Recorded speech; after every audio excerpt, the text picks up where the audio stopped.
Trump had remade the GOP in his own image, but as Biden campaigns to protect Medicare and Social Security, Republicans are raging about what went on with Twitter and who the fuck knows what happened with that.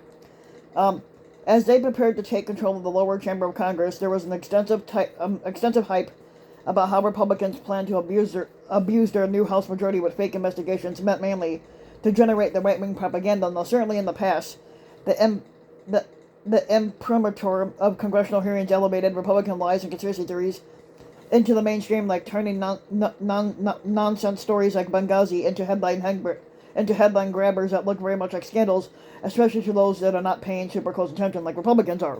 Republicans don't pay any attention to anything at all. So it was with great pomp and circumstance that Representative James Comer, who's a Republican from Tennessee, gabbled in the first of what are expected to be endless kangaroo hearings that Republicans hope will imbue the gravitas into foe-shaped fantasies.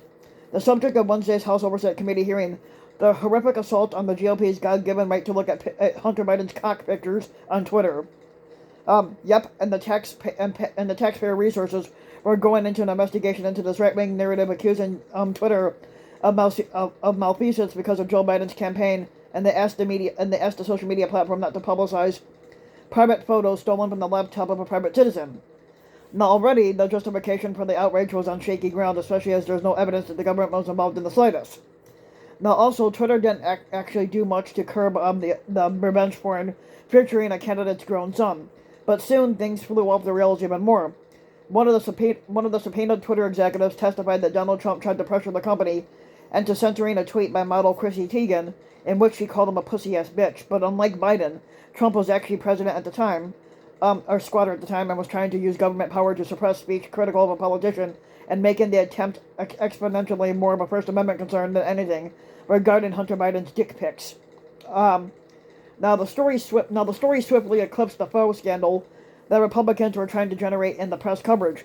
Now, one thing, it involves the celebrity Teigen again, but just as more importantly, it was a reminder that Trump is exactly as Teigen described him, a man with such a snowflake, delicate ego that he took time out of what is supposed to be a busy schedule running the country to whine because someone used her constitutional right of protest to call him out as a mean but very accurate name. Now, the hearing did more than remind the nation that Trump is indeed a pussy-ass bitch, but it also served as a beautiful illustration of how his whininess has come to define the entire GOP as a whole.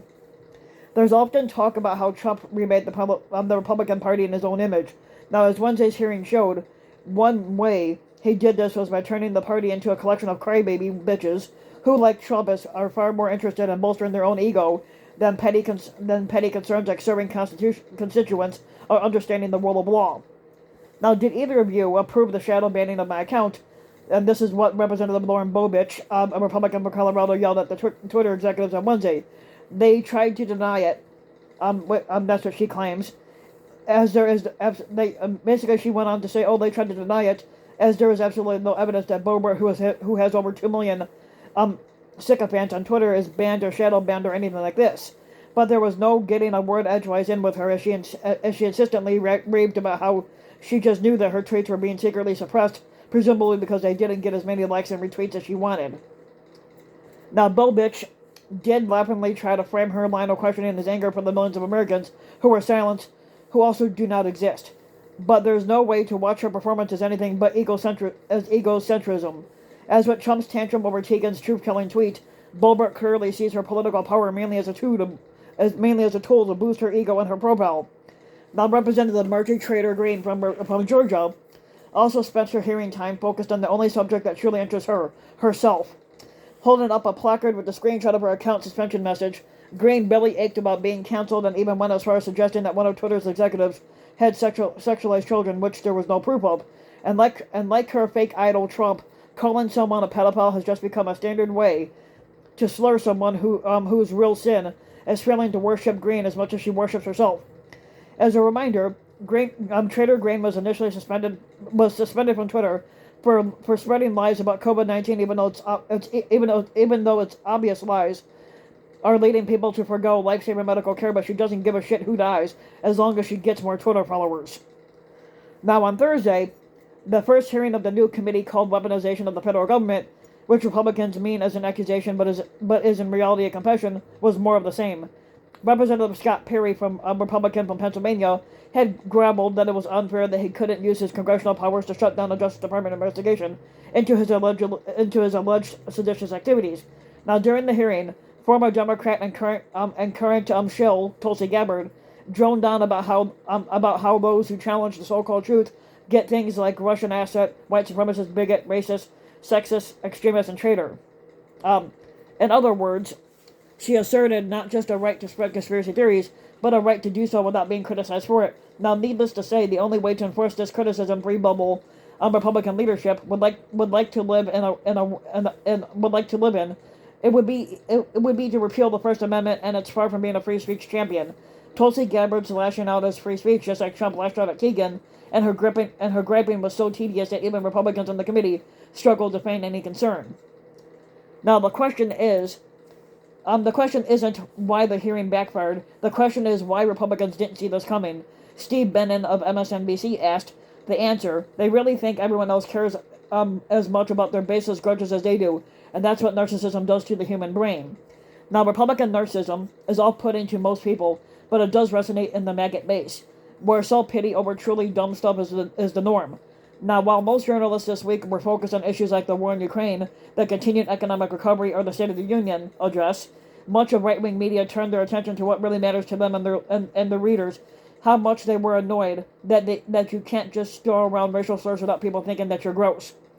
As Jordan Pearson at Vice reports, the internet's brightest conservative minds has spent the past few weeks constructing elaborate scenarios to try and trick Open AI's GPT tool into saying the N-word, which was programmed not to do. And their childish desperation to have a mindless internet toy validate the racism, conservatives resorted to a hypothetical scenario where the only way to avoid nuclear annihilation is for a computer program to type out the notorious N-word. When Democrats pointed out that the decision between global death and saying a racial slur is a false choice, Daily Wire leader Ben Shapiro said that the Democrats is morally illiterate. That's what I think about the Republican Party. And this is all very racist, of course, but it's also deeply self-absorbed. The